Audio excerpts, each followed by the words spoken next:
It's time for Comeback Sports with Brandon, the coach Perry, and Pat, the shot caller Flaherty. Here we go.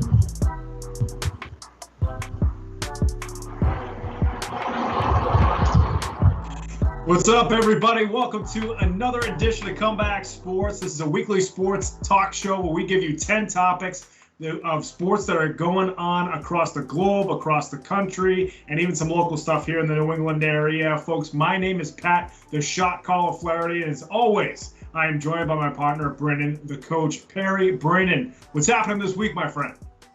What's up, Pat? Good to join you every week, as always. But hey, man, like you said it, this is a sports show. People most recently have been thinking we're ABC News or your local news station. No, this is an opinionated sports show, one where you get to have an opinion as well. You can even call in. So give us a subscribe, give us a like, and let's talk some sports.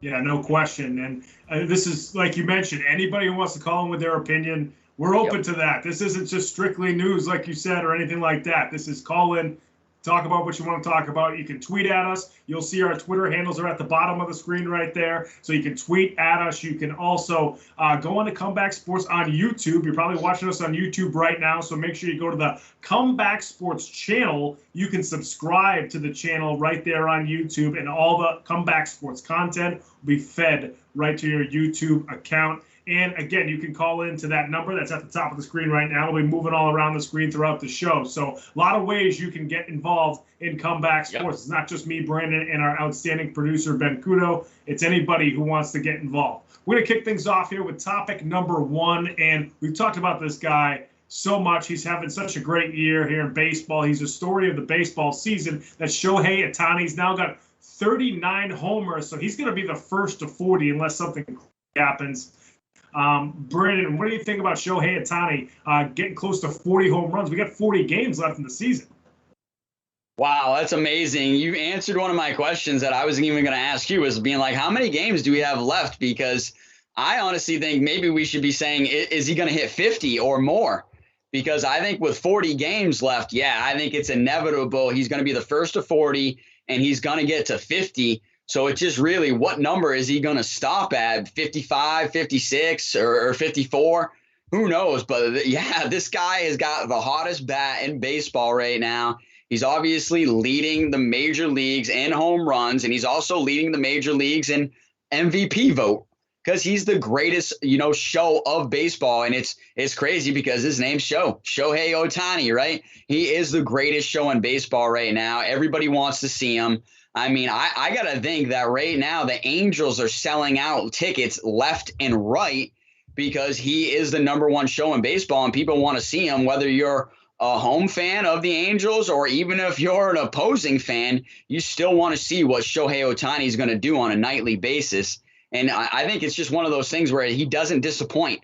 Every week he is doing something for us to be talking about and putting himself just more and more on the map for Major League Baseball. And like we've said many a times, it's good for Major League Baseball. Really, right now, he is their biggest and best superstar, and he's got a great personality. And I think he fits the mold perfectly for what the league's looking right now to basically grow the league and get more eyes on the play and grow the game. Because we all know, that baseball has been suffering in viewership over the last few years and has needed something like this to bring eyes back. And Shohei Ohtani is that guy. And I mean, obviously, we've talked about him being in the field and being on the mound. And he's arguably just as good on the mound as he is in the batter box. And there's not many guys you can say that. But I don't know. I tend to lean that he's better in the box, and he's more valued as a hitter right now, hitting so many home runs and getting on base and putting himself into position to score runs as well. I think that's really where his value is right now in Major League Baseball. Yeah, no question. You mentioned he leads major leagues with 39 home runs. He also leads the majors with a slugging percentage of .644. His OPS is over 1,000, so he's obviously killing it at the plate. You mentioned his pitching. He's 7-1 in 17 starts. His ERA is 2.93, so it's just ridiculous there. If his team was a little bit better, he probably would have a few more wins. So yeah, I mean, Shohei's going to get to. I think he'll easily get to 50. I really do. I think he's 40 games left. That's a home run every 4 games. He'll go on a streak where he'll have a couple of home runs, a couple of games in a row. So I think he's definitely going to get to 50. And nowadays in Major League Baseball, 50 is a lot of home runs. I mean, we got to a point, especially in the steroid era, because that's what we can call it now. There were a ton of guys getting to 50. Now, not so much. There's still a lot of good power hitters that get to 30 and even 40. But even getting to 40 is a lot. So getting to 50, I think, is going to be a huge accomplishment for him. The unfortunate part about this whole thing is that the Angels are 1 game below 500. They're in 4th place in the AL West. They're behind Houston, Oakland, and Seattle. So Houston's probably going to win the division. But Oakland's right there, and then Seattle's even ahead of the Angels. They're 11 games behind Houston, so there's no way they're going to catch Houston, and they got to leapfrog 2 other teams just to get to the wild card. So they're probably not going to be a playoff team. So you can look at it 2 ways. It's too bad that Shohei's not going to be in the postseason. It would take a miracle for that to happen. But you can also say that they're not going to rest him, for the playoffs or anything like that. So he's just going to put on a show, in the last month or so of the season. Hopefully he plays as much as possible because he hits and pitches. He's a player who you might want to get rest here and there. 1 game here, 1 game there, but hopefully they just let him go and let him do his thing throughout the rest of the season, because they're not going to have a lot to play for, and he can just go out there and do it for the fans and hope that they're a better team next year, because they're going to have this guy and Mike Trout hopefully fully healthy, and then we'll see about that after that. So it's too bad he's not going to be in the postseason, but like you mentioned, this guy's a huge show. He's the best attraction for Major League Baseball right now. Yeah, I mean, clearly the best player in baseball right now, and I think everybody knows it. And so it's just really one of those things where it's like the question is, what is he going to do next? So I think nothing surprises us at this point with what Shohei does and what he puts on the field. And he's just a great player. He's just, definitely a franchise type player that you would want on your team. And I mean, I think, inevitably he's going to get to 50. And like you said, there's going to be a point where he goes on a streak. I think there might even be a couple of games where he hits multiple home runs in the same game. So I think inevitably he definitely gets to 50. And I guess my one last thing for you is, does Houston still have trash cans in their dugout? There are probably some trash cans in there. I don't think anybody's banging on them, but that's a good question, man. And they are continuing to get heckled to say the least in opposing ballparks, but they're still good. They still have really good players, so that hasn't changed. But there's still trash cans there. I guess it's just one of those things. When you said they were in first place, that's the number one thing that popped in my mind. And I'm sure for many years, it's going to be popping in many of other people's minds as well, if you're hearing that Houston Astros are having a good season. But hey, let's move on. Let's move on to topic number 2, the hometown Boston Red Sox, with the return of their ace, Chris Sale, back to the mound. And boy, was it good to see him get back on the mound. And he had himself a great day. He did. I mean, the Red Sox were facing probably the worst lineup in baseball in the Baltimore Orioles. But Sale, he went 5 innings. This was on August 14th. He went 5 innings, gave up 6 hits, 2 earned runs. They were both homers, 8 strikeouts, 0 walks, which I think was big. And the biggest thing, he comes out of it healthy. He's not going to be the guy he was 2 years ago, or even especially 3 years ago in 2017 when he was unbelievable. But, they need him, in their rotation. You're starting to see the wear and tear on the Red Sox. Starting rotation where they have a lot of guys who are okay, but don't go the full 6-7 innings. Evaldi's really the only one that's really going to do that for you. Garrett Richards has been terrible the past couple of months. Martin Perez has not been good all year. He hasn't been good since he put on a Red Sox uniform. So, and now you're starting to see the bullpen wear down too, because guys are coming out so early. So, you have Sale, who went 5 innings against Baltimore. He'll probably do 5 and change in his next start. Hopefully work up to 6, maybe even get to 7, just to help out the bullpen, because they are just taxed right now.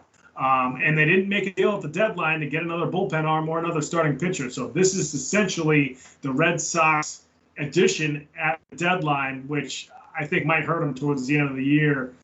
With the fact that they didn't get anybody else, because you're seeing what the Yankees are doing to them right now. They're actually tied for second in the AL East with the Yankees. Hard to believe because just a couple of weeks ago we were saying how the Yankees we thought were done.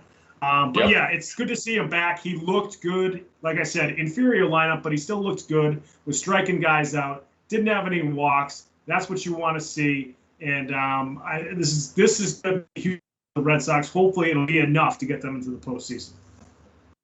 Yeah, I think this is big for the Red Sox, like you said, and at the right time with the New York Yankees streaking right now, it's good to get your ace back on the mound. And we all know he's clearly the best pitcher that we have on this staff.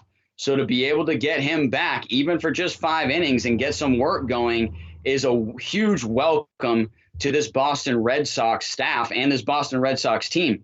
But I think it's one of those things where over these years, we found out that, it seems like everybody wants to get Tommy John surgery now.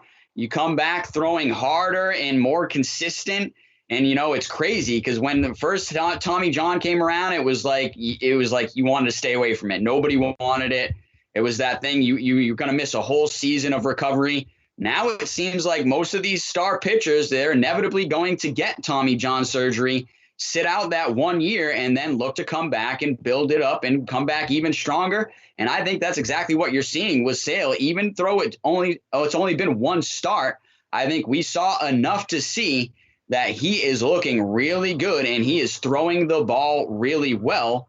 And it just proves, I think, that he's going to come back and get stronger and stronger over the season. Like you said, they're going to give him more innings to be able to throw in some more work there. And I think, it's good. It's smart to keep him on a pitch count right now. Excuse me. Sorry about that. Motorcycle in the back. It is hot here. I'm sure you could hear that. But, yeah. Well, yeah, I'm at the mecca of speed with Monza or something. That's later in the season for F1. But, yeah, I think it's one of those things where it's smart for the Red Sox to have him on a pitch count right now, coming back off the surgery, to make sure, hey, after every start, he's feeling good, that arm's feeling good, and we're going to continue to get him in the rotation over the next couple of games, right? Because we really need him, like you said, to be able to close out this season and make a run for the postseason. But I think it's one of those things where I think the Boston Red Sox are really happy to see Chris Sale back on the mound. Yeah, absolutely. Going back to that Tommy John thing you were talking about, I mean, I saw a report on Real Sports a few years ago where kids in high school were getting it just to get it out of the way, which is crazy to me. But wow. Yeah, you're right. Guys are coming back from it stronger than ever. So we'll see how Sale recovers. I think the next couple of weeks will tell us, depending on how he recovers from each start, he'll feel better and better. I'm going to move on to the NFL here for topic number 3, and that's going to be about the rookie quarterbacks, the first-round picks this past year in the NFL. They were in their first action last week. And Brandon, you have all 5 guys: Trevor Lawrence, Wilson, Trey Lance, Justin Fields, and Mac Jones. And, who do you think did the best, and what were your takeaways from the first action for all 5 of these guys? Well, hey, first off, give us a subscribe, give us a like. Hey, we're on a mission to reach 1,000 subs. You could be that 1,000 sub here coming up. So make it happen. Give us a subscribe, give us a like, because we need to get to 1,000, man. We're trying hard. But yeah, I would say these rookie QBs, it was good to see all of them. And I'd arguably say that almost all of them had a good showing in their first outing. It was just who had the better showing right now. So I honestly don't have much negative to say about any of these rookie QBs, except maybe Zach Wilson. Maybe looked like he was just maybe game managing a little bit too much. And, Zach came out and said that he was going to take some chances in practice in the preseason because that was the place for him to learn. But I don't think I've seen him taking those chances there. I think he was more in game managing mode. So I think that would, and that's not even a negative. That's not even a negative to say. I think most rookie QBs would be in that mode right now, looking to learn. I'm just saying, I was expecting Zach Wilson to take a few more shots because he said he was looking to see what he can get away with, in his words, before going into the preseason. But I honestly think the 2 that had the best showing were Justin Fields, number 1 for the Chicago Bears. Looked like he was well worth moving up to get him in the draft and having that be the Chicago Bears first round draft pick. He proved that he was well worth it, man. He had a great showing, throwing the ball, managing the game, and he also had a rushing touchdown, which we all know he's a multi-dimensional threat quarterback. He can do it with his arm. He can do it with his legs. And Justin Fields went and showed that right in his first NFL start. And I know it's preseason. I know we're mixing in a lot of rosters. The teams are trying out a lot of things. But still, I mean, this is his first time in the NFL under the big lights. And I think Justin Fields had a great showing. And like I said, proved that he is really worth that #1 pick. And right now, in my opinion, I think he's got to be that guy where you're thinking, man, this might be the rookie of the year as well. If he can continue doing that and lead the Chicago Bears team to a successful season, I don't see how anybody else can have a great season. Let's be honest. Trevor Lawrence with the Jags, they're going to be struggling, absolutely struggling. Zach Wilson with the Jets, struggling. Trey Lance might not even see the field until halfway through. So it's just really one of those things. Mac Jones, same thing, might not see the field until halfway through. I think you're going to see Justin Fields on the field in week 1, and he's going to start building up his resume for rookie of the year immediately. And you got to see it with this first outing right here. He's my #1 pick for having the great outing. But #2, and I know producer Ben is going to love this because he is high on this young man, but Mac Jones, he knew it. He threw it up there as soon as I said it. Mac Jones had himself a great night for the New England Patriots, did a great job of leading the offense, made some great throws, made some smart check down throws. I mean, he did everything you really want your rookie QB to do in his first outing, come out, look good, didn't turn the ball over. So, man, I would really say that, yeah, he put a lot more pressure on Cam Newton going forward, but we want to see what he does over these next few games when he gets a lot more reps, especially in game 4. I'm expecting Mac Jones to get at least 3/4 worth of the reps. So we'll get to see a lot of them there. But I don't know, between Justin Fields and Mac Jones, they've definitely got my vote right now. Yeah, I would agree with you that those are the two top, best performing first round quarterbacks in that first week of the preseason. You mentioned Fields, they got the ball. They weren't producing great in their first couple of possessions, the Bears, in that preseason game. But then, they got the ball back with 40 seconds left in the half, and Fields kind of drove them down the field to get a field goal. And that's kind of like the test of your mettle when you're a quarterback in the NFL. Your team's not doing great, but you're not down by a huge score. Can you go get a drive together to get points up on the board and then carry that momentum into the third quarter? Fields did that, and then on top of that, he was 14 for 20, I believe, for 142 yards. You mentioned the rushing touchdown. I think he had 33 yards rushing as well. So yeah, Fields was very impressive. Like you mentioned too, I watched a lot of Mac Jones in that Patriots preseason game. He just looked good.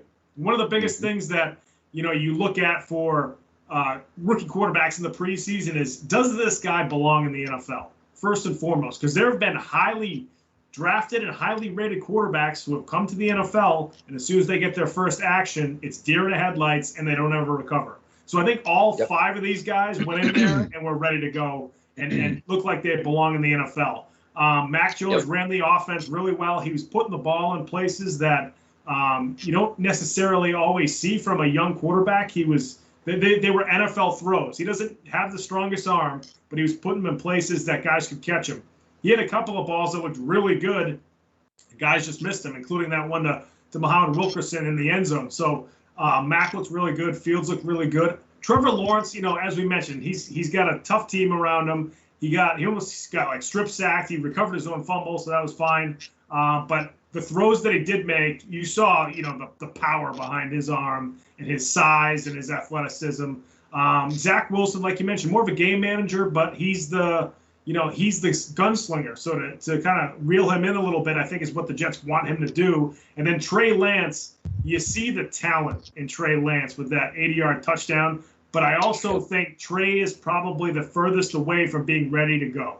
He's just so raw, and he just hasn't had enough quarterback snaps to really be ready to go. So Trey is clearly going to be a really good quarterback. He's just going to take time, and he's certainly got the right coach, Kyle Shanahan. So, but I agree with you. It's Fields and Mac Jones, I think, with the two most impressive in the first week.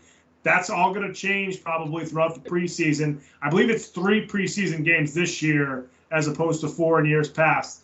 So I think the next preseason game number 2, is going to be huge for all of these guys, and we're really going to see what they can do against, probably a higher level competition, because the second game is when a lot of starters get a decent amount of playing time. So we'll see what happens there. Yeah, you're right there. I forgot that they revised the preseason schedule to just knock one of those out.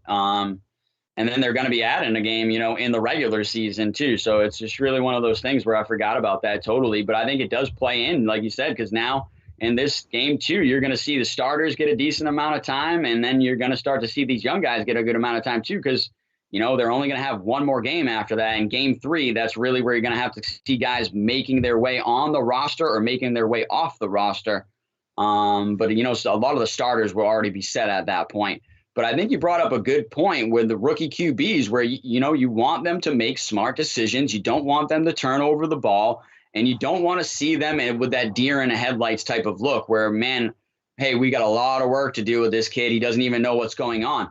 I don't think you've really seen that from any of these young QBs, and I think that's a really good sign moving forward, to be honest. But like that, hey, let's move on forward as well with Comeback Sports. Give us a subscribe here. Give us a like. But let's move on to some more NFL QBs, and let's move on to the New Orleans Saints. Their QB debacle, as I'm calling it, with who do you start? Do you go with the veteran and Jameis Winston, or do you go with the, Swiss Army knife of Taysom Hill?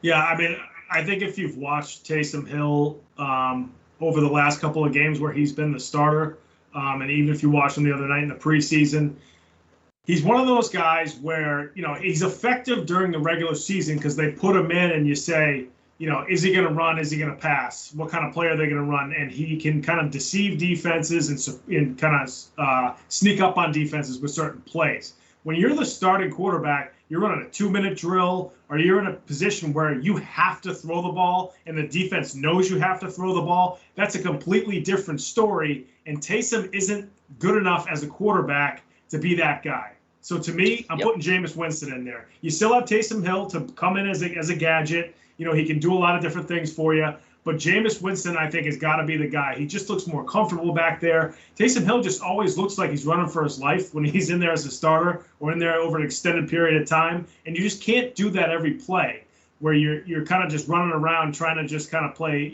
backyard football, which is fun to watch. And you can do that a few plays here and there. But there are times you just got to stand in the pocket and deliver the ball. And Hill just doesn't seem to be able to do that. Jameis Winston, like we've mentioned before, he's more of a traditional quarterback. He's going to drop back. He's going to deliver the ball. He loves to chuck it downfield. His problem has always been, he kind of holds the ball onto the ball for too long because he likes to go down the field with it. Takes time for the receivers to get down there. Sometimes he gets strip sacked. A lot of times he's been strip sacked in his career. He throws picks. So that's something he's got to clean up.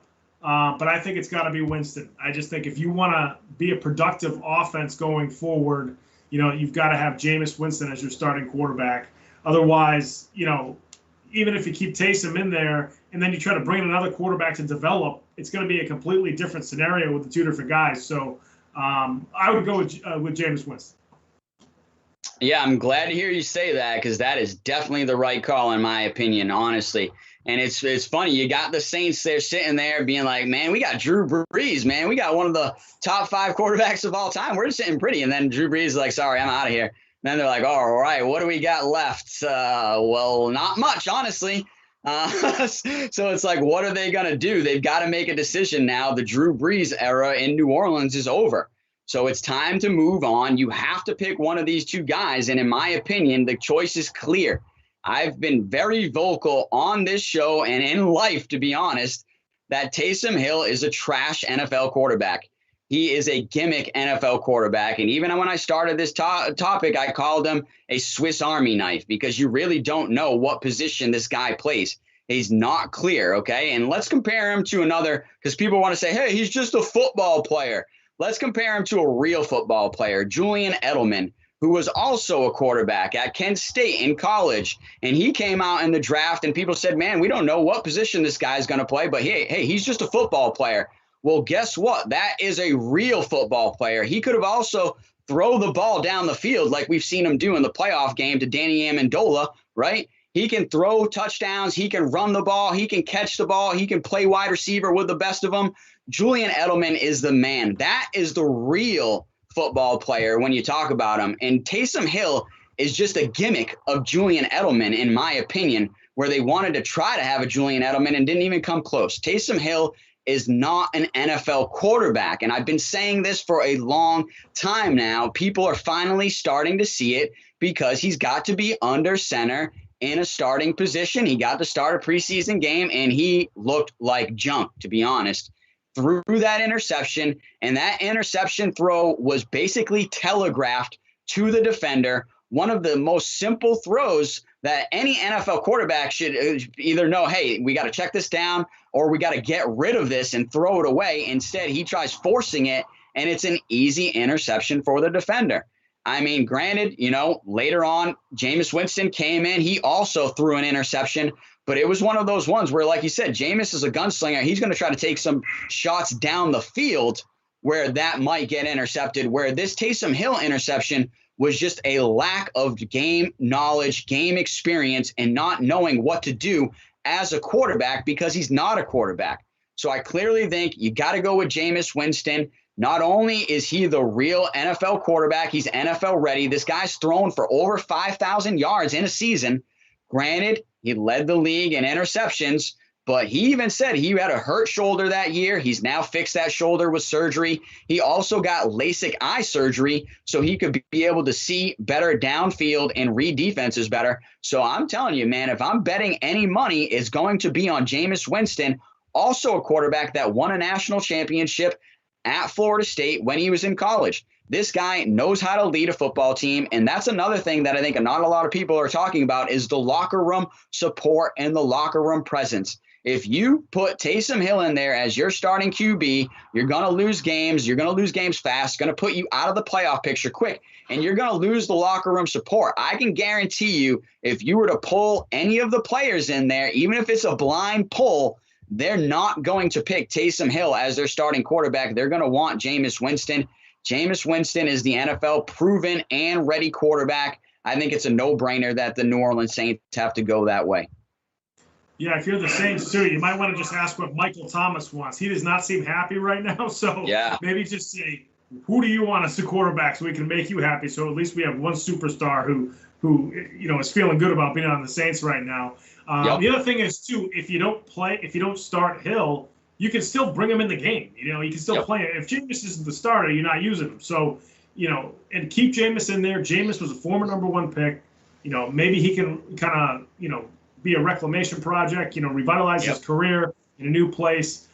So we'll see what happens there with Jameis. But I agree. I think Jameis is the guy. We're going to move on to topic number 5. It's staying in the NFL, and the Atlanta Falcons, the first team in the National Football League who is 100% vaccinated right now. They announced that on Monday. They were 92% on July 23rd. Big ups to the Atlanta Falcons. That's the way to get it done. And now, if you're the Falcons, aren't you just like so much more relaxed and so much more like, okay, we can hang out again. Yay. Yay. Let's get back to NFL football. I think that's what all of us are saying anyway, right? So I agree with you here. I think big ups to the Atlanta Falcons for being the first team to get to 100% vaccination in the NFL. And I think that's setting the tone, right? It's setting the tone, and it's showing leadership that I really appreciate from the Atlanta Falcons being, hey, we're going to be the first team to get it done. And we did get it done. So that's real leadership, leading from the front, leading by example. And the Atlanta Falcons did that. And now, like you said, they don't have to worry about it. They can go ahead, and granted, hey, there might be still a few breakthrough infections here. We've seen them. And we know it does happen. But I think, like you said, they can feel a lot more comfortable going into this season together through normal protocols, or a lot closer to normal protocols as a team, and being able to think, hey, we really are not at a chance of getting any of our games suspended or canceled. And we've talked about this on this show. Hey, go back, look, give us a subscribe, give us a like, but also watch that content. When we talked about being vaxxed before in the NFL, that it's going to affect players' pay. If you lose a game, it's going to affect your paycheck. So this, I think, is one of the things where the Atlanta Falcons said, I'm not trying to lose a paycheck. let's all get vaccinated here. It's one less thing for us to worry about. Now we can just focus on football, getting ready for the season, and having the best season we can going forward. And hey, man, we've got a great tight end, wide receiver, and Kyle Pitts that is fully vaccinated right now, and he's ready to light up the NFL. Matt Ryan, let's get him the ball, baby. So, yeah, it's just really one of those things where I think this is great news coming out of the NFL. I think you're going to start seeing more teams over the next week or two start to say that they are fully compliant as well. So I think this is just great news for the country and for the NFL. No question. I think, there's other NFL teams. I think there's 8 NFL teams that are supposedly 90% or higher or something to that effect. So there are other teams that are getting close as well. All 32 teams as of a couple of days ago, despite this guy right here. Yeah, jackass, I agree. All 32 teams are at least 75% vaccinated, which is huge. We're not there in this country. We're not even there in the state of Massachusetts where the vaccines are going really well. So 75%, of the small population of the NFL is big. So I think if they can, they'll be up to 80 something pretty soon anyway. But I think that's huge. But the fact that a team is 100%, and from what I understand, the Falcons did pressure players into doing it. They did pressure coaches into doing it. They just kind of gave the team all the information they had, all the research. They had doctors come in and they say, this is what it is. This is what it's going to do to you. This is what it's going to do for you. And this is how it'll help you. And then all the players made the decision to do it. So it sounded like that went so smoothly in Atlanta, which is huge for them. We also mentioned before, too, that if you test positive for COVID while and you're vaccinated, you only have to get 2 negative tests within 48 hours, and then you can return.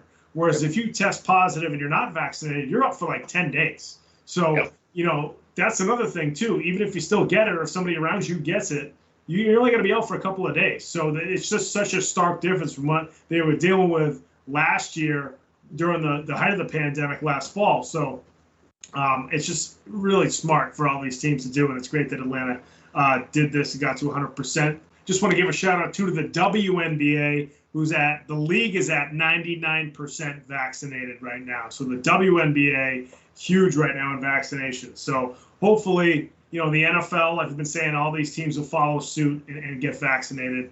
And we'll get up into that 90-something% across the league as well. I think that'll be a big thing. Yeah, man. I mean, producer Ben had Cole Beasley up there, so I've got a question. Are the Buffalo Bills even going to get to 100% with Cole Beasley? Because Cole Beasley doesn't sound like he wants to get vaccinated. Or are they going to cut Cole Beasley? In my opinion, a fake Wes Welker anyway. Just like I was talking about Taysom Hill being a fake Julian Edelman. Cole Beasley, like I said, is a fake Wes Welker. But hey, honestly, I thought highly of Cole Beasley before this, but he just proved to me that the guy he's a flat earth conspiracy type guy. And I have no room in life for people like that. Like, get a clue, man. Honestly, let's look out for each other. And the best way to do that is to get vaccinated. I think the Atlanta Falcons, like I said, are showing great leadership right here and leading the way and leading by example to get to 100% vaccination. And like you said, man, the WNBA is going to be there 100%. That's the whole league. So I think, if anything, they're showing great leadership there. Great job, ladies. And I think it's just really one of those things where I'm curious to see what NFL team is going to be next to get to 100%. And hopefully it's our local NFL team, the New England Patriots. But let's move on. Let's move on to a great topic, one that I've been wanting to talk about all week since I've seen it. And this is the minor leaguer calls his own play while he's mic'd up. So the third baseman from the Savannah Bananas in the minor leagues is mic'd up. Okay, he's talking to the broadcasters while they're doing a TV show. He says, you know what? Hey, this next guy, he's gonna hit one right to me. I'm gonna backhand it, and then I'm gonna make a great throw to first. And then 2 seconds later, that's exactly what happens. This is amazing. Yeah, this is awesome. We're gonna try to listen to this right here. That was one of the coolest things I've ever seen. I'm gonna roll it over. I'm gonna backhand it on the set top, and Manny Machado underhand throw to Asset first. Oh my God! Look at this, Pico! Oh, come on, Pico! I literally just called that. That was one of the coolest things I've ever seen. That was the second hop. One That's good stuff, man. There's no I mean, that's Bill way. Leroy. He's the third baseman Oh for the my Savannah God. I Bananas. just First of had to all, let that awesome go. team name That for a was minor league baseball Nostradamus. team. You got to make it fun. It's Dude, minor league that was baseball. deja vu. You know? We just call And it then every to second have now. him mic'd up, this is Roll it over, great. we're gonna I mean, we've backhand seen it. this in Major League Baseball in All-Star games. They've tried to experiment with this micing guys up, and the announcers are actually talking to these players while they're in the field and interacting, and it's been kind of cool. But to actually have this during a regular season game, he's got AirPods in, and I couldn't hear it perfectly, but I know he says something like, it's going to be a chopper to third, and I'm gonna like backhand it like Manny Machado, and whip it over to first, and then the ground ball starts coming, and then Bill Leroy goes, "Oh my God, this is going to happen." And then he picks it up and he does exactly what he just said. It was just great. This is awesome. This is why minor league baseball is so much fun, because we were talking about this before the show. This team does a good job with fan interaction, catering to the fans. And this guy's a character, because a couple of games before this, he actually grabbed the PA mic and introduced himself as he was walking up to the plate, and it was great. That video is on social media as well, folks. So if you haven't seen it yet, check that out too. So watch this one and watch the one where he actually introduces himself as he's walking up to the plate. It was awesome. So to have a character like this in Major League Baseball, and like I said before, to have a team like this that's so good with fan interaction, they really care about the fans and want to give them a show. This is a really cool thing to see. Yeah, no, this is amazing. And the Savannah Bananas, shout out to you guys. If you ever want to come on the show, Savannah Bananas, we got to get the Savannah Bananas on here, and also the Burlington Sock Puppets. We have got to get both PR representatives from both those teams on this show, because they are my two favorite teams in minor league baseball, obviously with the woo Sox, baby. But yeah, it's really one of those things where I think this team does a great job with PR, getting the fans involved and having fun. And isn't that what sports is all about? It's entertainment, and it's sports entertainment. We're all looking to have fun and enjoy the game. I think the Savannah Bananas do a great job with bringing fun to baseball. I think Major League Baseball needs to take a few cues from these minor league teams to make the game more exciting. I would love to hear Shohei mic'd up, when he's on the mound, or maybe in the field, or maybe in the batter's box. Like, why not? I think it would be amazing. And to hear some other guys mic'd up too. Like, I'd like to hear Alex Verdugo mic'd up for the Boston Red Sox. So I think this is great. And I think this is great, like you said, for this third baseman.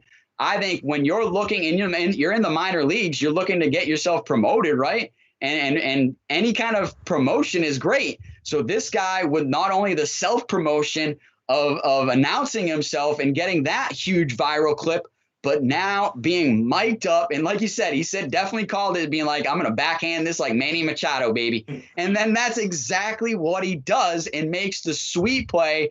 The crowd goes wild. The announcer goes wild. He goes wild. I think it was something that everybody enjoyed watching it, and it's become viral. It's gone across the nation, and all of us are now enjoying it. So I think this is great for baseball, great for the Savannah Bananas, great for this player. But yeah, they have got to be really, if not the Sock Puppets, they've got to be the best team with PR in minor league baseball. And you talked about all the other things they do. One of the other batters came out with a caddy, and the caddy gave him like a 3-iron, and he shook it off. And then the caddy gave him the big stick, the wood stick. And he was like, yeah, that's the one. I'm gonna use that one. So they do a really good job of promoting the game and promoting their players. Yeah, that's awesome stuff. And the thing is, with minor league baseball, too, the director of marketing and PR usually is also the person that does the play-by-play or the public address announcing, because in minor league baseball, they don't have as much money, so they have people doing multiple jobs. So whoever thought of all this is doing a fantastic job down in Savannah. So good big ups to the Savannah Bananas and their front office and their marketing team, and also the players themselves for being so game about it. They do a great job. We're going to move on to topic number 7. We're going to leave baseball and head to F1. And, we're still in the summer break part of F1. It's coming back shortly. But we've been talking a lot about Max Verstappen, a lot about Lewis Hamilton, their rivalry that seems to continue to build and build. And Brendan, you wanted to compare this rivalry between Verstappen and Lewis Hamilton to Ayrton Senna and Alain Prost from back in the 80s and early 90s era of F1 racing. Yeah, no, to me, I mean, it's a clear distinction that these two are basically the same rivalry. All right. So I'll get to that. I will definitely get to that. I've got a mouth load for these F1 topics. Okay. But first, hey, if you're new to Comeback Sports, give us a subscribe, give us a like. Okay. We're on a mission to 1,000 subs, and you F1 fans are really the ones that are driving our subs right now. Give us a subscribe, give us a like. But I've quickly got to address some of these people once again saying that we're fake news or biased news. This is not a news channel. This is an opinionated sports show. You get to call in that number that's down the bottom. Call in, give us your opinion, tweet at us your opinion. This is an opinionated sports show. We back our opinions with facts, stats, and common sense. Okay, this is not fake news. Okay, but let's move on to the big topic. All right, so let's move on to Hamilton versus Verstappen, like Senna versus Prost.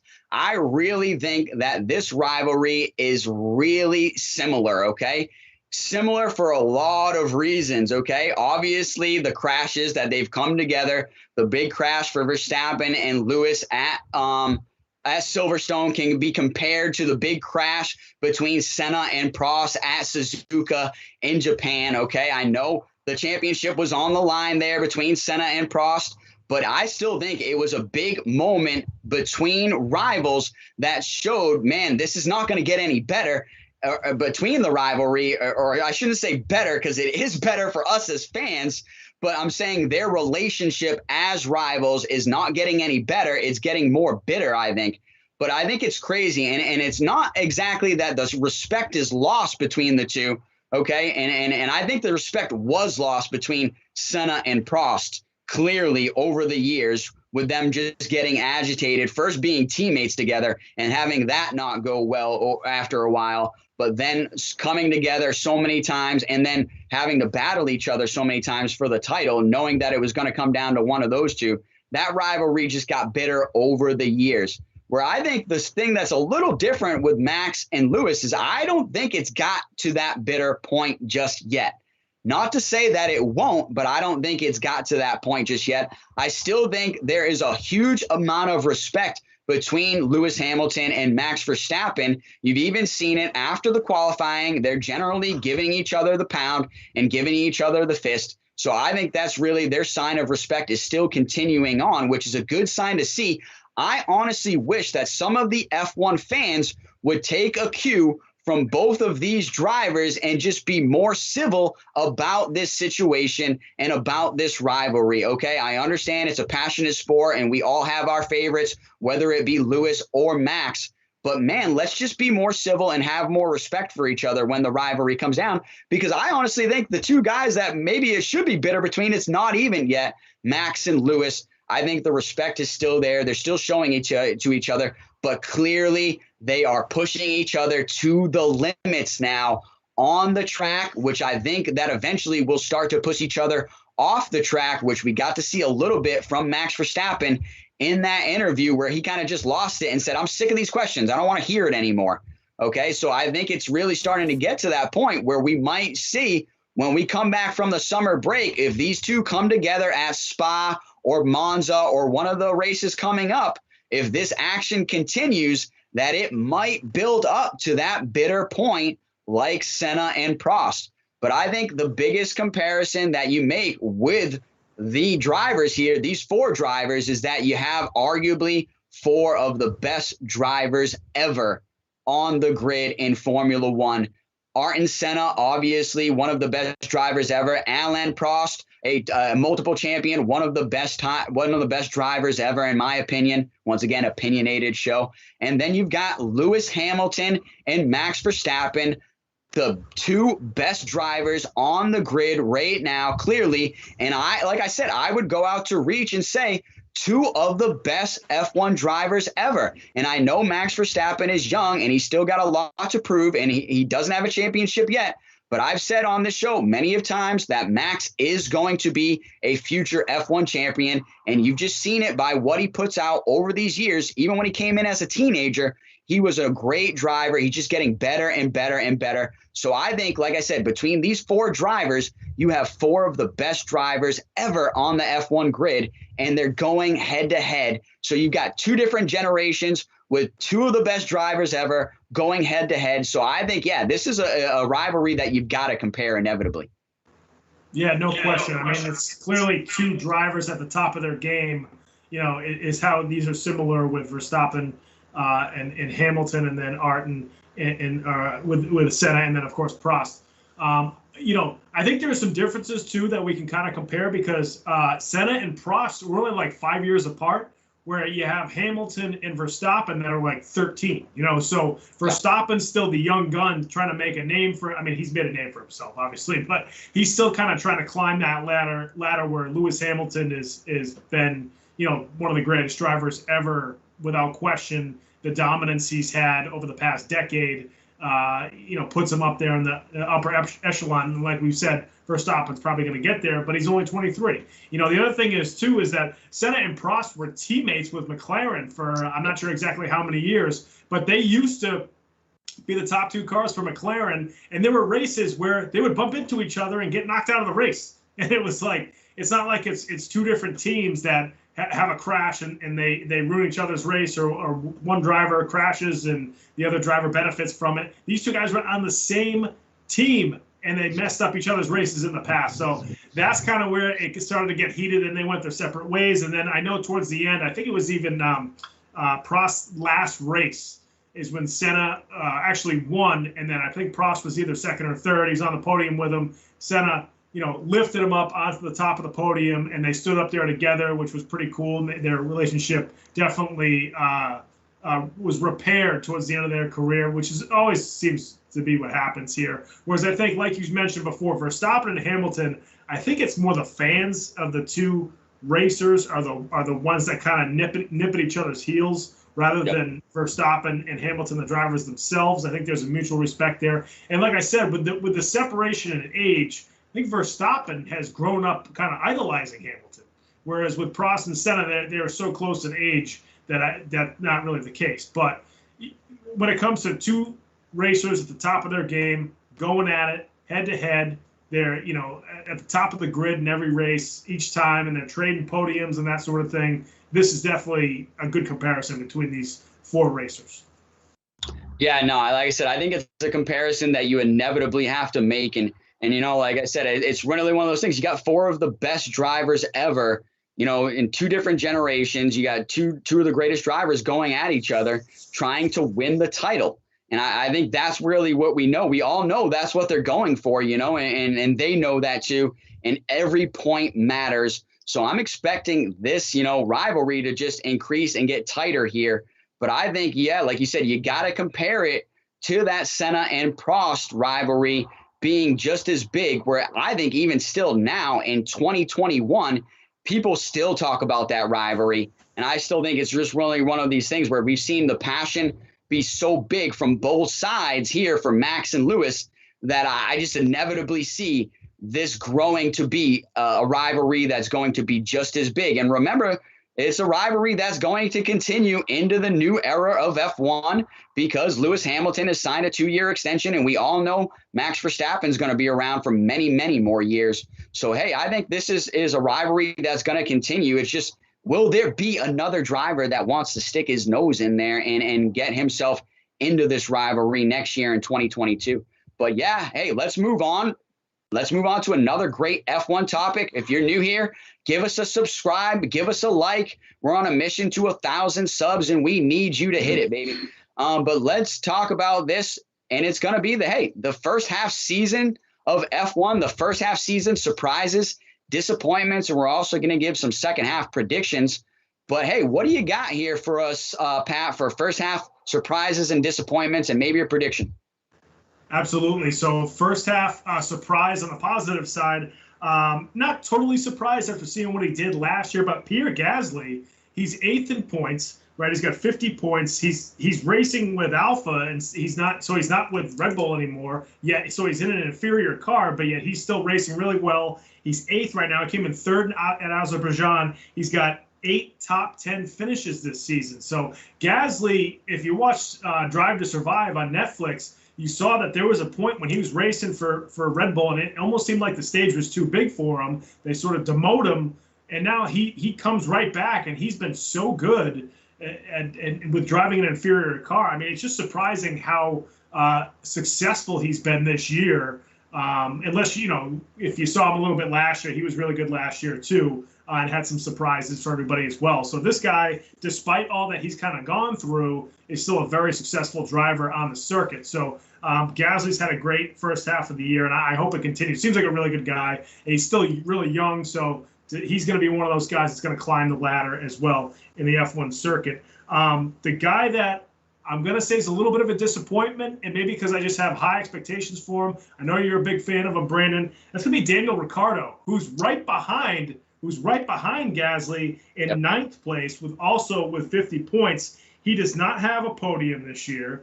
He has 8 top 10 finishes, but his best finish was 5th at the Great Britain Grand Prix.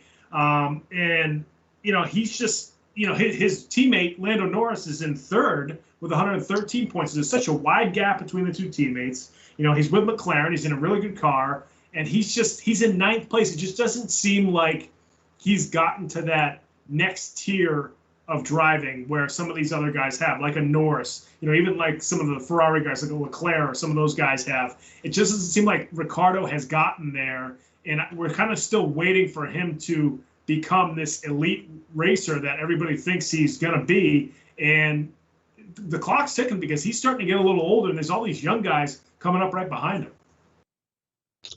No, I agree. And you nailed it on the head there. And you might have even had a little prelude to mine as well, to be honest. But I'm going to start with my first half surprises. And like you said, they might not even be a surprise, but it's more like a pleasant surprise. Like, hey, we're enjoying that this actually happened. So I would say how tight the championship battle is, honestly. And we've already had multiple lead changes for the championship back and forth between Max Verstappen and Lewis Hamilton.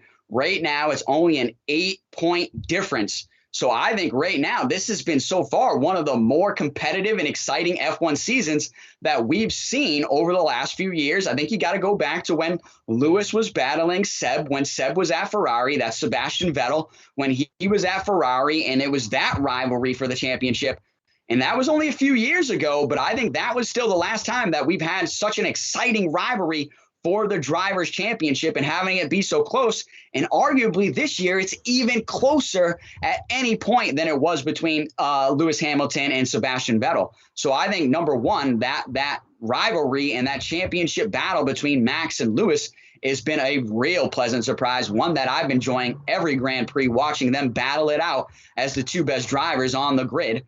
And then another great surprise, another pleasant surprise is Lando Norris. You brought it up. He is driving his tail off right now. He's the only driver in F1 to score a point in every single race this season. We've talked about it on this show in the past, how sometimes it is just hard to even crack the top 10 in F1 because you're racing against the top 20 drivers in the world. So being able to put some points up on the board for your team is always a good thing. And Lando Norris has been doing it consistently all year long. So big ups to Lando Norris. Keep it going, young lad, young champ. I know you're going to be doing it. I'm a huge Lando Norris fan as well.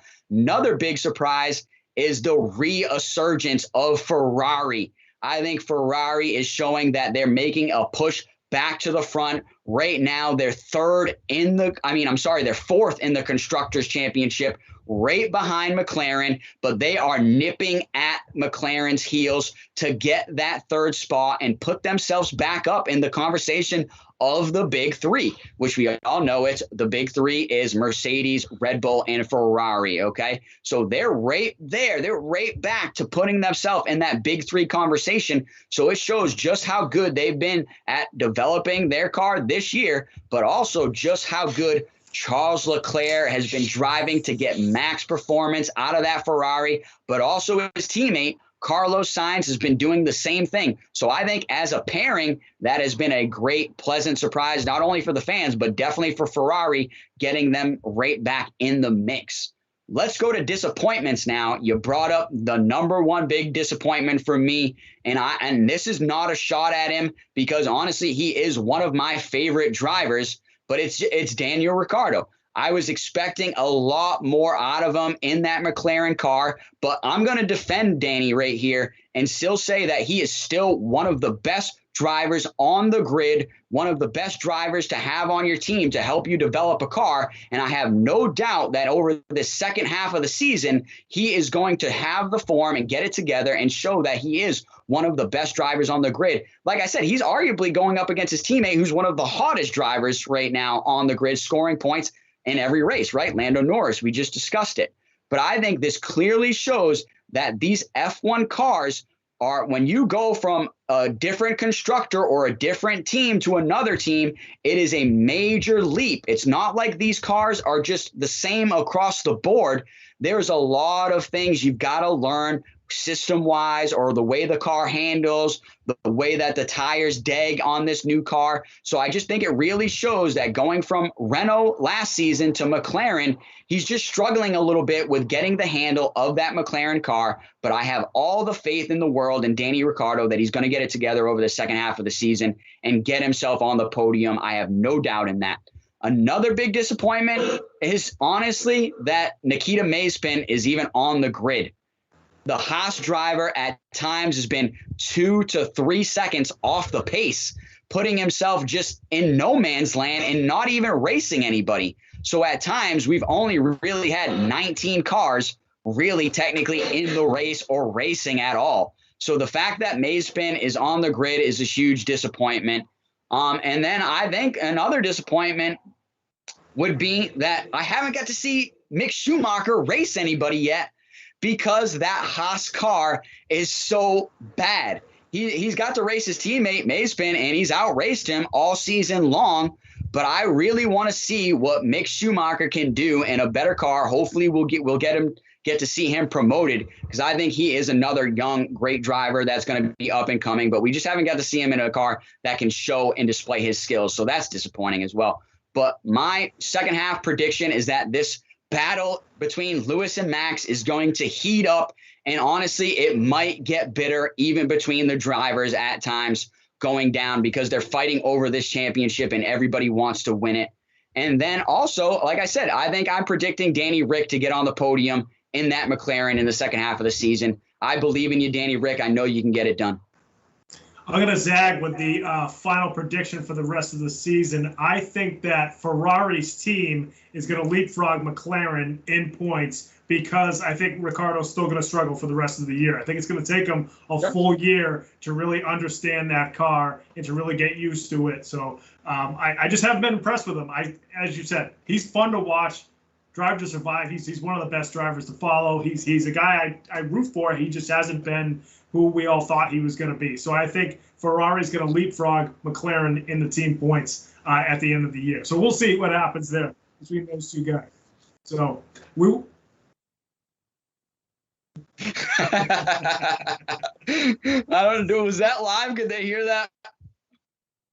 So our producer Ben was just in our ear giving us his end of the season prediction, and he said Christian Horner is the absolute worst F1 character across the board, which is no shocker to any of us here on the Comeback Sports show. And Ben, we love it, man. Thank you for that opinion. We next time just call into the show. We'll love to hear from you. Yes. We move on to topic number 9, folks. Before we do, again, if you're watching this on YouTube, make sure you subscribe to the Comeback Sports channel. You go to YouTube, you can subscribe to Comeback Sports, and then all the Comeback Sports content that you love hearing from us is just going to be filtered right to your YouTube account. So make sure you do that. You don't have to go searching for Comeback Sports. Once you're subscribed, it just goes right to you, and it certainly helps us each time somebody subscribes. That helps the show, it helps what we're doing, and it gives us some more fans to follow us and some more fans to interact with. And also, again, you see the number at the top of the screen. You can call in to the Comeback Sports show and ask us a question. Give us your opinion about what's going on in sports. It doesn't have to be one of our 10 topics. It can be anything you want to talk about when it comes to sports right now, and even sports in the past. We can talk about that too. So make sure you give us a call, and finally follow us on Twitter on our Twitter handles that are also at the bottom of the screen. We're going to move on down to topic number 9, and we're going to shift over to the NBA. We've had so many transactions and contracts and free agency. It's been a crazy time in the NBA. One of the biggest moves, however, was Kyle Lowry had a sign-in trade where he got traded to the Miami Heat. Biggest thing there was the Raptors wanted to get off, didn't want to pay Lowry because they're sort of not totally rebuilding, but they're kind of reshaping their roster. Miami's trying to win a title. So they executed a sign-in trade where Lowry signed a 3-year, $90 million contract, was sent over to the Raptors, was sent over to the Heat, and then in exchange, the Raptors took back Goran Dragic. Okay, so clearly they're just trying to pull in the Dragic contract to get off of Lowry and to have something for next season out of that point guard spot because, like I said, the Raptors don't want to totally rebuild. So, Brandon, what do you think about this Lowry deal between the Miami Heat and the Toronto Raptors?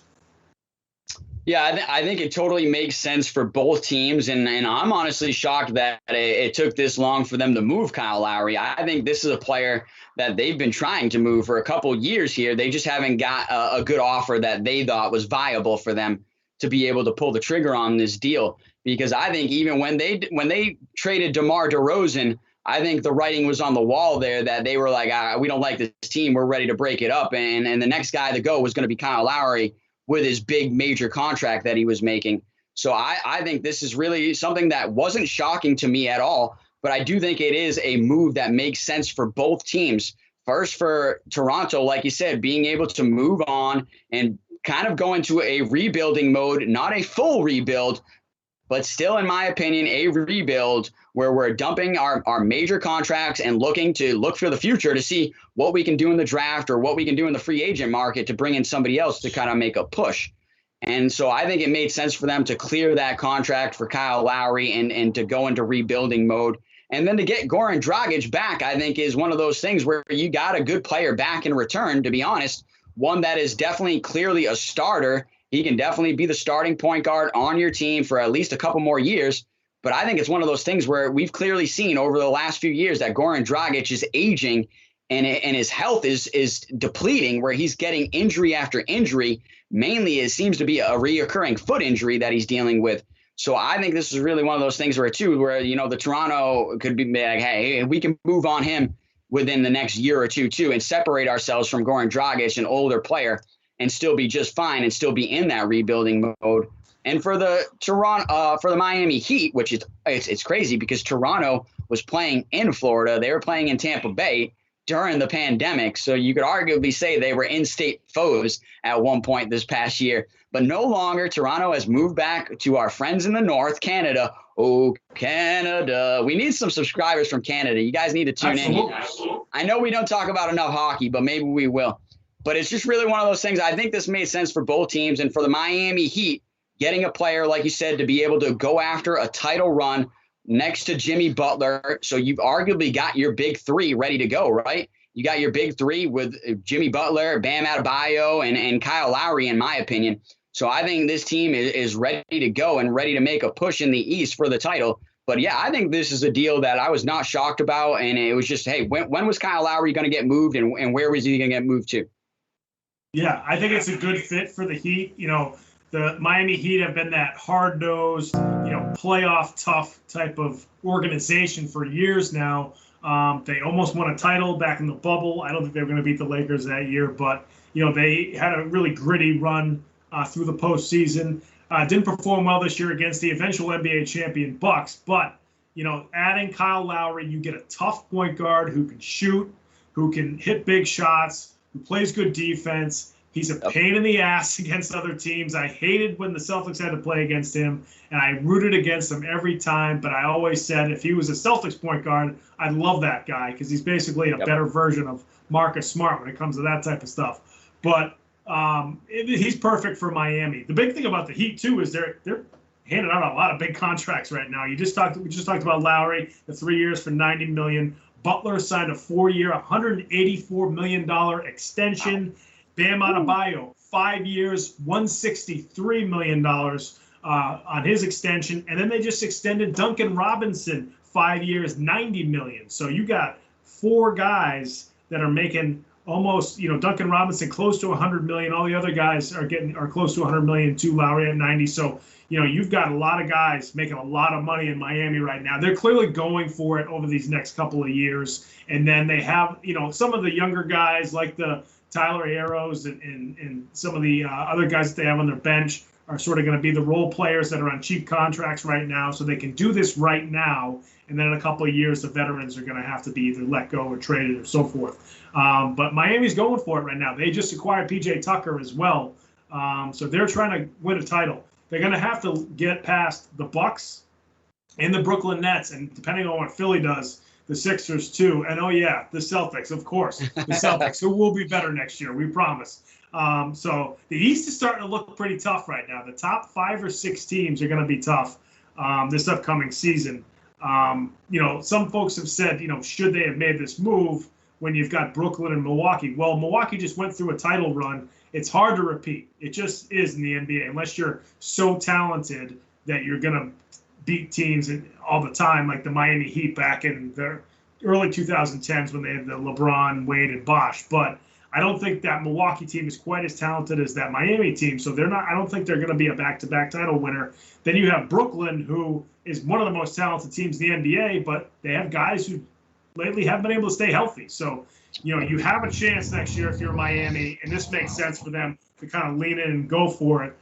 We'll see if their veterans now can stay healthy, because Lowry is starting to get up there, and Jimmy Butler is, over 30 now, so that's going to be a different story with him too. But this makes total sense for the Heat. Yeah, and you bring up a great point where their age is. I think Kyle Lowry's contract kind of goes hand in hand with their championship window, to be honest. I think if they can't get it done within those 3 years of Kyle Lowry being on the roster, well, they're going to move on from him and look to get another piece in there next to Bam Adebayo. And then who knows with Jimmy Butler, they might be looking to move on from his big contract 3 years down the line, because that contract is mega. So if they're not getting enough value or return on dollar per se, then yeah, you might see another team. But clearly right now they are making a push for the title. And I think adding Kyle Lowry is a good way of doing that. And I think he's going to give them a good chance in the East. But just quickly, you brought up another guy, a local guy, Duncan Robinson, played in the independent school league here in New England here. And so he's an independent school guy, a New England prep school guy that can shoot the lights out. But in my opinion, he's not worth $90 million over that time. If anything, he is a role player, but there's no way I'm giving Duncan Robinson $90 million, local connections or not. Yeah, but hey, that's a lot. Yeah, crazy, right? But let's move on. Let's move on to another guy who just got paid, baby. Let's go on to topic number 10, Marcus Smart, the Marcus Smart extension. I believe 4 years, $77 million extension for Marcus Smart with the Boston Celtics. What do you got on it, Pat? Yeah, this is very interesting. And we just mentioned Duncan Robinson, who's just signed an extension. He's going to be making about 18 a year. Smart's going to be making a little over 19 a year. So you can almost look at it and say, would you rather have Duncan Robinson, or would you rather have Marcus Smart? Now, Smart, I think I'd probably rather have, just because of his defensive skills and his intangibles and leadership. Some question whether that leadership is a little too much, especially for the younger guys. But, I think I'd rather have Smart. Duncan Robinson has a specific skill that he can do. So depending on which team you're on, that's exactly what you're going to try to go after. You might need, if you need shooting, that's the guy you go after. So, but Marcus Smart, they extended him. But the thing that I'm a little concerned about, if I'm a Celtics fan, is Brad Stevens, now the president of basketball operations, made a ton of moves this offseason to clear cap space, right? We all keep thinking that cap space is going to be for next season. They took on a bunch of expiring contracts, the Josh Richardsons, the Chris Dunns. There's got a few other guys that are on expiring deals, and then they're going to have cap space next year to sign somebody. People think maybe Bradley Beal. I don't know if they're going to have enough space for Beal. Yeah, maybe Dame Dollar. That could be interesting too. But they're going to try to go after somebody next year.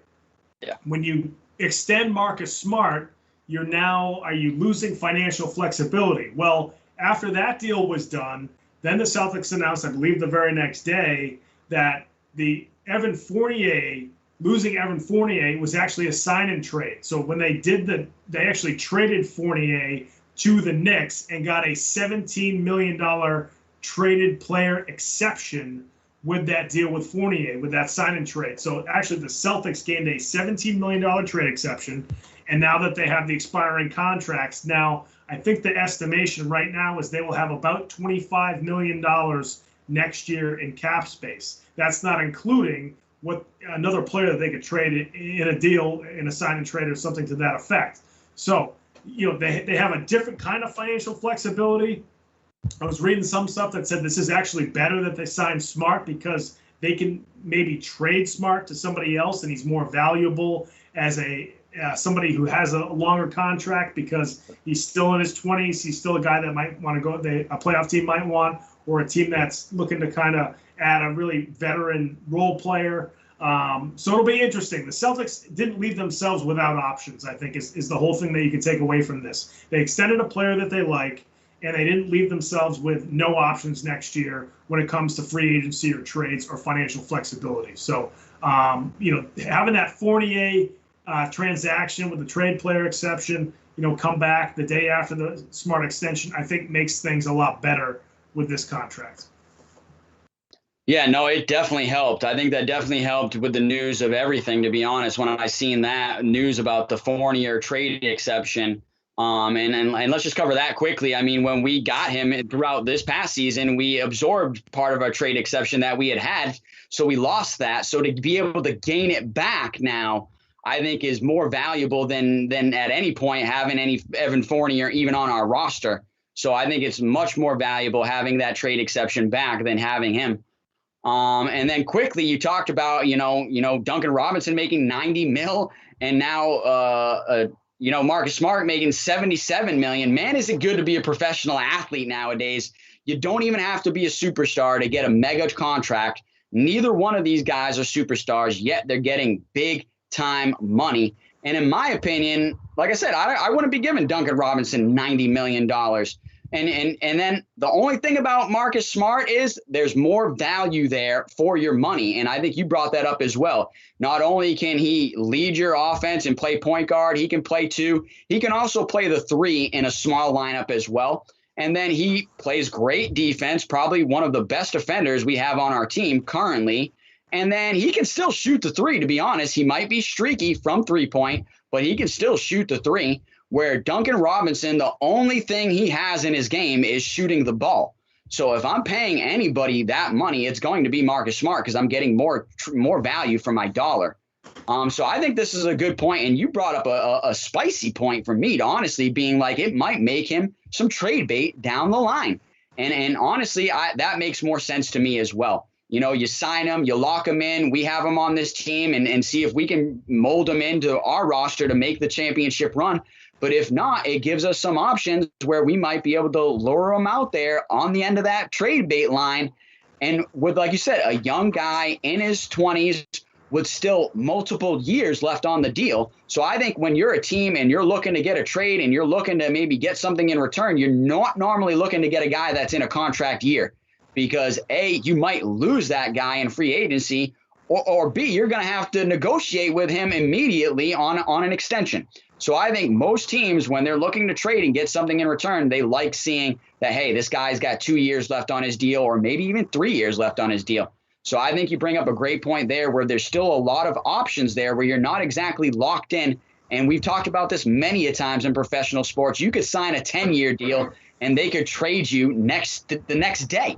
So unless you have that no trade clause in there like an Aaron Rodgers or like a Deshaun Watson, then you could be traded almost instantly no matter what contract you sign. So I think the Boston Celtics still have a lot of leverage and flexibility even with signing this 4-year deal with Marcus Smart. But quickly, I know a guy that was happy for him was Jason Tatum. And obviously Jason Tatum is probably our number one star right now on this team along with Jaylen Brown. So keeping those two happy and having guys that they want alongside them on the roster, I think is a great move by the Boston Celtics front office. And I think clearly Jason Tatum liked playing with Marcus Smart. So having him re-sign for 4 years, Jason Tatum was congratulating him.